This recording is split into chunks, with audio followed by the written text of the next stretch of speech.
This is Placerville, the El Dorado of the central Sierra Nevada mountains.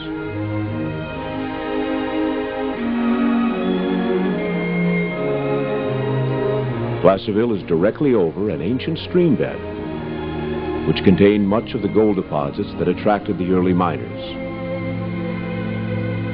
They gave it its original name, Old Dry Diggins, because of the lack of water at the various placer mining sites. It is located about 40 miles east of Sacramento on Highway 50, at its intersection with State Route 49.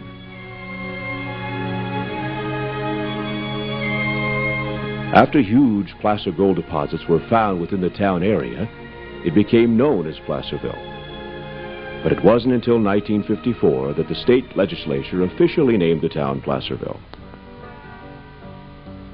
It also has a nickname, Hangtown.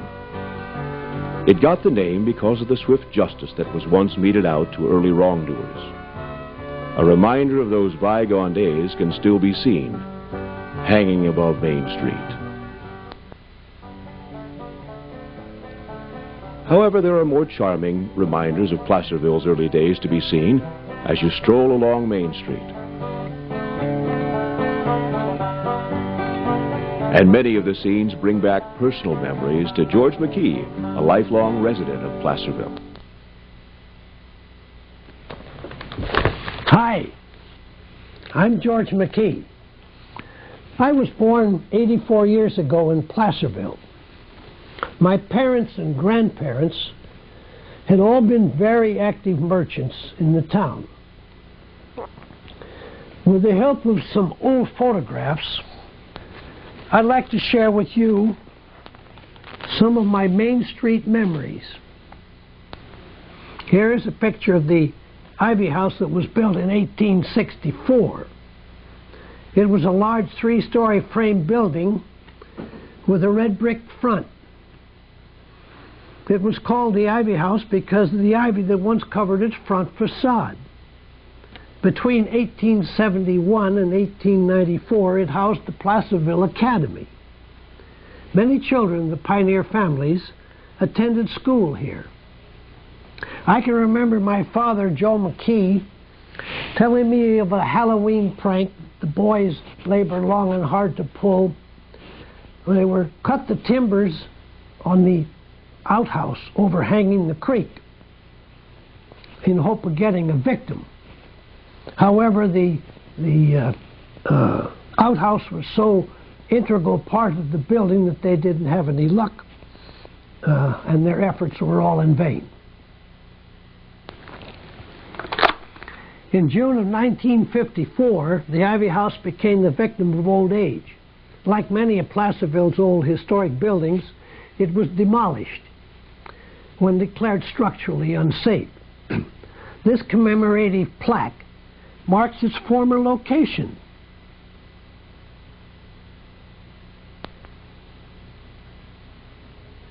This building, 549 Main Street, originally housed the Purity grocery store.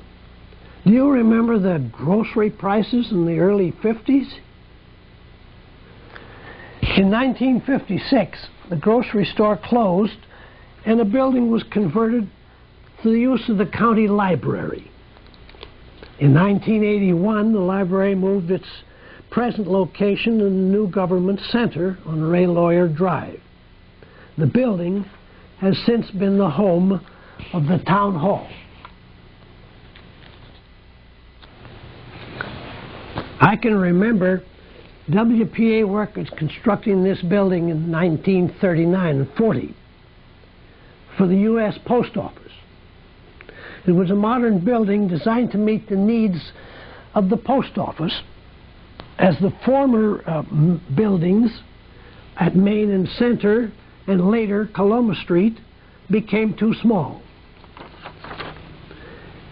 Many buildings built by WPA were identified with large wall murals. Although it's currently the office of the district attorney, it still has a wall mural painted by a WPA artist. Here are some pictures of the county courthouse, which has been at this location since 1859. The old courthouse had a full-length, two-story porch and a bell on its rooftop. I was only a 2-year-old when the building was severely damaged in the fire of 1910.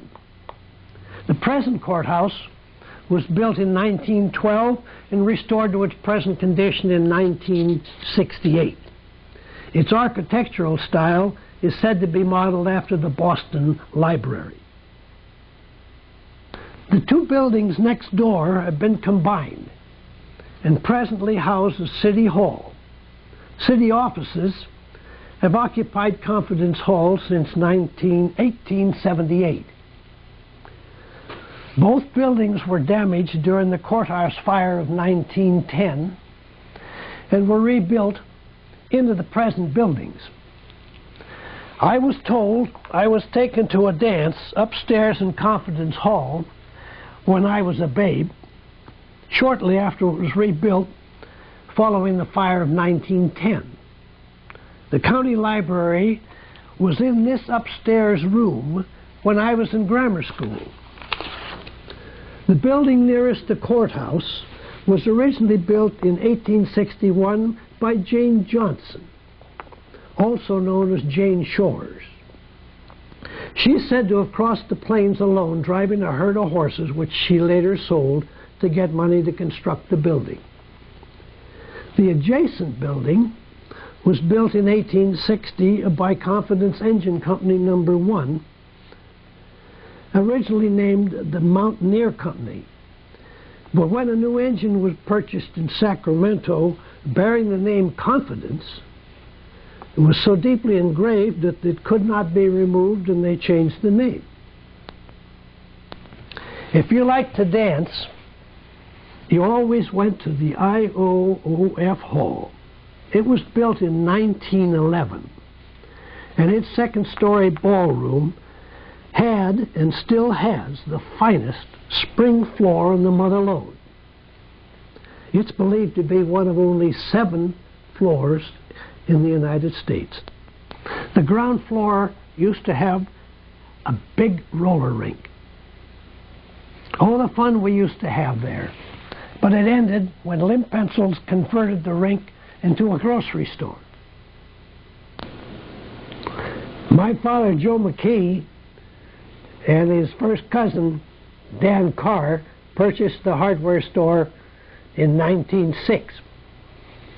It was established in 1853 and has the honor of being the oldest retail hardware store in continuous operation west of the Rockies. They installed new fixtures, ladders, rolling, an elevator, and they even had a gas pump on the sidewalk out front. The stores changed very little. Only the iron shutters in the balcony on the second floor are missing. The interior is much the same as it was when my father purchased it. He retired in 1947, and I joined the firm the last 8 years. Many times I came down from the grammar school on the hill and back,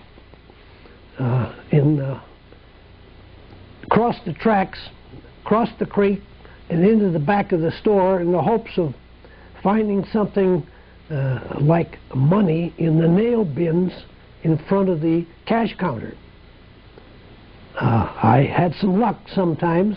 Maybe you too could have some, because the bins are still there. I remember a customer by the name of Rube Nelson, who was somewhat of a town character.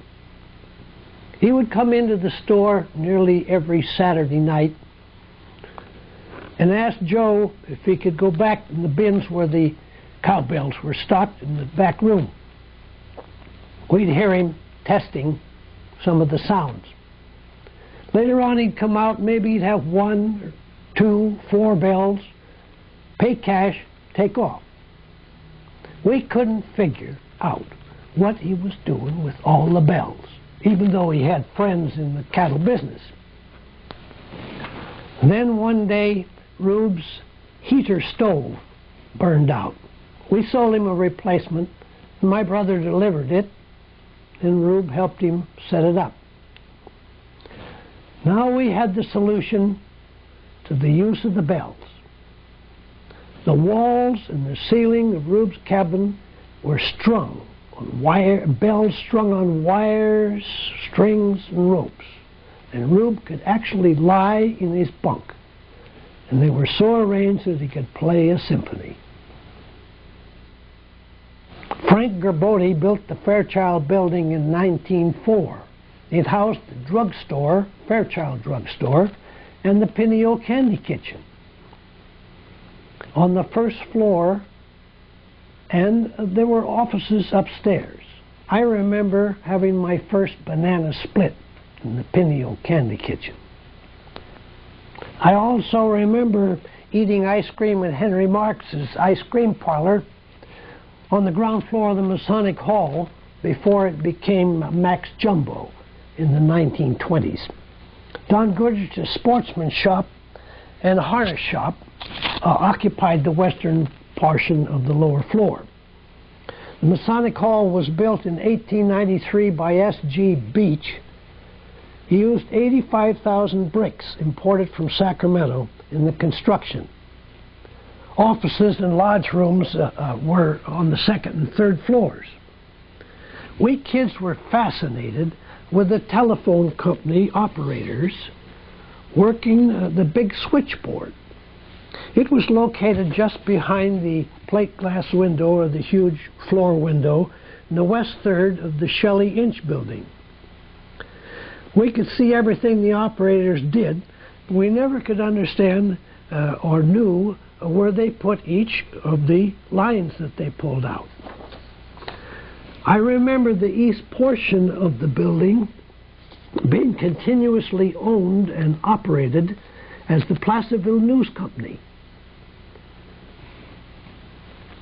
owned by Shelley Inch, Oscar Reig, Chris Bain, George Duffy's mother, and George Duffy. George Duffy, behind the counter, is presently the oldest active merchant on the main street. The ground floor of the Shelley Inch building is much the same as it was after the fire of 1865. In 1898, Shelley Inch added the second story and made extensive improvements, including the gorgeous cast iron front.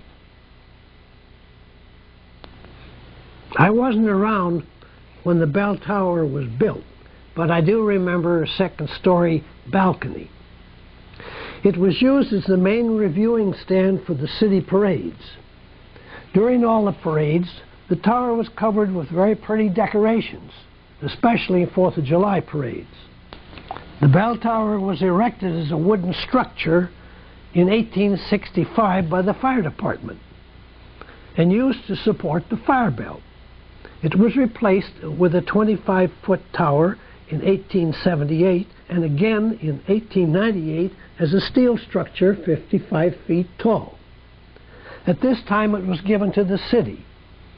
In 1911, the bell was moved to Pacific Hill, but soon returned to its original location as the sound did not carry far enough. The building facing the bell tower has had many uses, many changes. As I remember, as a kid, a large photo studio with big skylights on the bell tower side. I also remember the U.S. Post Office was on the street floor. It was in this location, that is, the post office, from 1866 to 1920. It was followed by Forney's Meat Market with all a tile front. The second floor contained offices. Main Street split at the bell tower, and on the right became Center Street. We kids were all acquainted with the area now occupied by the Center Street parking structure. It used to be where all the barns and livery stables and warehouses were, supporting the adjacent stores on the main street. The Quality Shop is all that remains of the M. Simon & Son dry goods enterprise. Established in 1861, one son, Albert, inherited this store. The other son, Frank, took over the men's clothing store in the old round tent across the street. I knew both of them well. I remember Randolph's also at 373 Main Street as always being a jewelry store. Tom Patton was my earliest memory. Then came Leo Berger, Randolph, and now Charles Stevens. Mrs. Patton always wore eye-popping diamonds. I recall the small millinery shop at 369 Main Street where the Sanitex Cleaners is today. Only because of Molly Reynolds, who used to run it. Molly always wore a black stocking on one arm from hand to elbow. I never saw her without it, nor did I ever find out why she wore it. Kembelic's store is located at 339 Main Street. I remember it as Kembelic and G. Swissler's Dry Goods was located next door. It was later combined into the Kembelic's operation. The Kembelic family is still running the business. The H.N. Tracy building came into being in 1876, replacing an 1856 assay office. Tracy was a bootmaker of renown and passed on the business to his sons Henry and Perry. Perry was a very popular merchant. I remember the rolling ladders on the side walls, similar to the ones still in use in the Placerville Hardware Company. Perry Tracy died in 1948, and his wife Stella died in 1968. The present building has changed very little over the years. Stella left her estate, her home, at 2956 Coloma Street, together with all its contents, to the El Dorado Historical Society.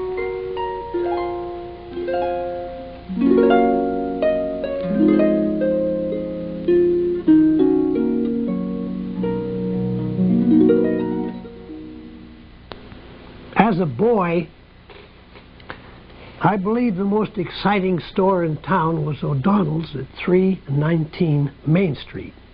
A big mezzanine floor was filled with games, sporting goods, toys. No wonder we kids liked it, especially at Christmas. The main floor was divided into cigar, candy, books, and office supplies. In 1901, J.C. O'Donnell rebuilt the old structure into the present building that you see today. A.H. Murray later succeeded O'Donnell. Placerville had many interesting characters, but to us kids in our early teens, Bang Bang was different. He was looked upon as one of the main fixtures of the town. Bang Bang was a Chinese coolie who spent his days shuffling up and down Main Street in his sandals, drab cotton clothes, and a braided queue. He speared snipes wherever he found them. Bang Bang had the best station in town, right in front of O'Donnell's cigar stand. I remember Richard's Grocery, and when the post office and later the P&M Market was in this two-story red brick building. The Sigwart family used to live upstairs. The street floor is now Sarah's Cafe. It is one of the few remaining sculptured tin ceilings. The building was built by Bruce Herrick in 1854. He made all the bricks used in its construction. Long before my days, there was a giant oak tree near the eastern boundary of his hay yard. It became well known as the Hangman's Tree. Historian John Wilson has said that perhaps 5 men were hung from this tree during the vigilante times in the 1849. Robbery was a person's gold was the cause of the punishment. Bruce Herrick was accused of cutting it down to make more room for his construction projects, which upset many of the town people. The Hangman's Tree Saloon next door commemorates the site. Farther downstreet, Tom Alderson's tin and plumbing shop was located where the Casa Grande restaurant is today. When I was a boy, an alley ran along the west side of the shop and led to the barns in the back along Hangtown Creek. Alex Forney, who had a butcher shop next door on the main street, used the alley to start his meat deliveries. He kept his horse and delivery wagon in the back. The Hicks family all worked for Forney and were considered the best butchers in the business. The Rupley and Hearst garages, Pierce Arrow Hotel and Stage Depot, and the Gardner and Folkstead service station were all once located where the city parking lot and Bob's Big Boy is today. Al Richardson had a Pierce Arrow stage line between Sacramento and Lake Tahoe. He also operated Camp Richardson at Lake Tahoe. The wrought iron cutouts now decorating the freeway face of the parking structure came from the roof of Fogstead service station.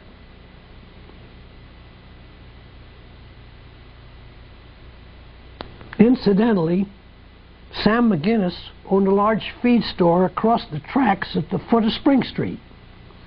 I remember standing in our yard gate waiting for Peanut Sam, as we kids called him, because he would hand out peanuts to all of us as he went back and forth to work.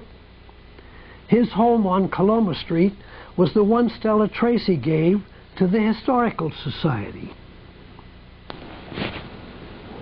I recall watching the activities within the famous Morey Foundry.